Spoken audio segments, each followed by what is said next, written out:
Pai, do Filho e do Espírito Santo. Amém. Hoje, queridos irmãos e irmãs, Jesus chama Mateus para segui-lo, assim como chamou a mim, a você, a todos nós.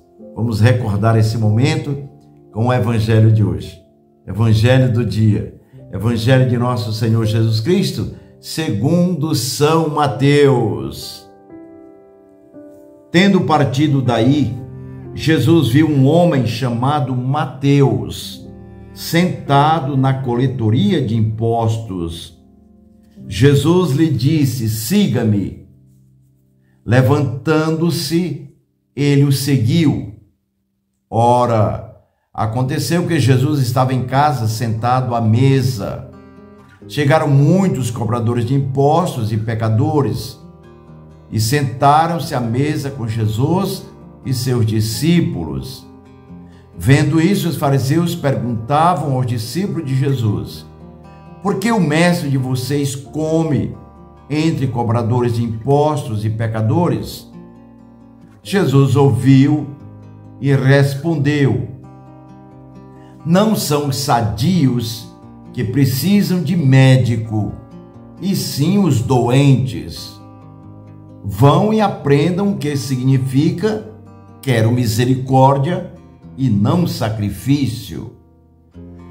Porque eu não vim chamar os justos, e sim pecadores. Palavra da salvação. Glória a vós, Senhor. Queridos irmãos e irmãs, só podemos ter a presença de salvadora de Jesus em nós se nós formos necessitados desse seu amor, dessa sua presença.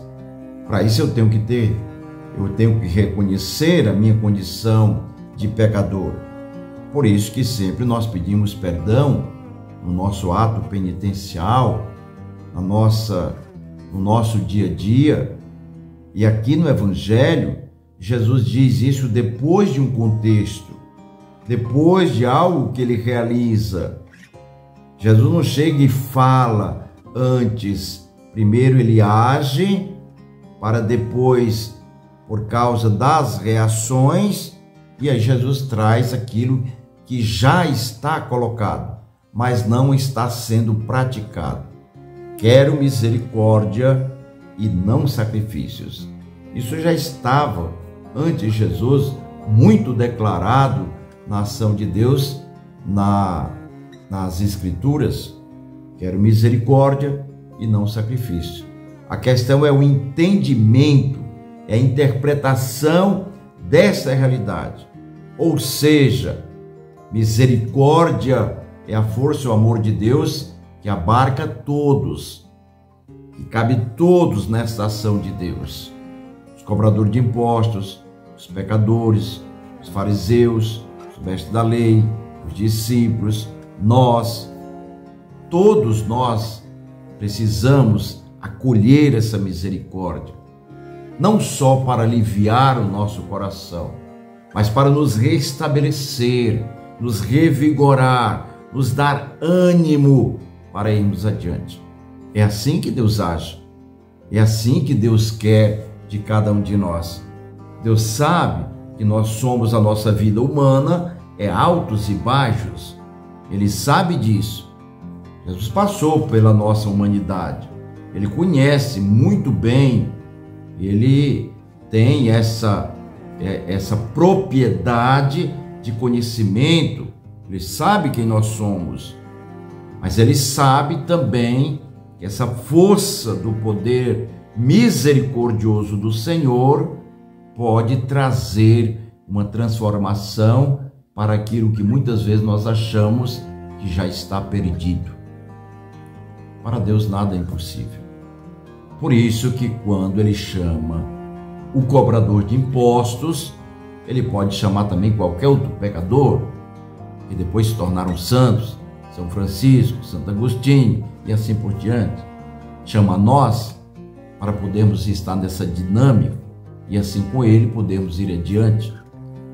Mas isso nunca vai impedir você e eu de sermos felizes. De forma nenhuma.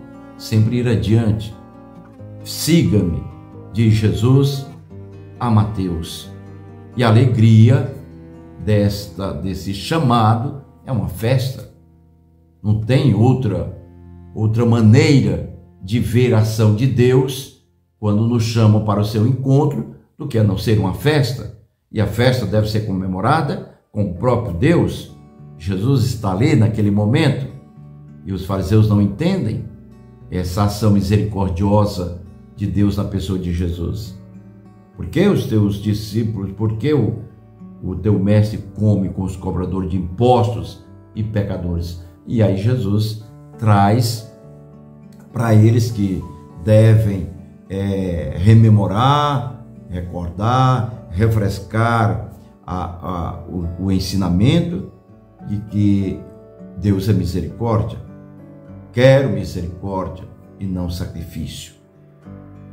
Ou seja, para que aumentar mais a carga do outro, a não ser se o que é necessário indicar para que essa carga seja aliviada e até deposta para que haja essa liberdade. Só Jesus é capaz disso, por isso que nós indicamos todo ele, indicamos a todos a ele, que é o nosso Deus, nosso Salvador. Pai, Filho e Espírito Santo. Amém.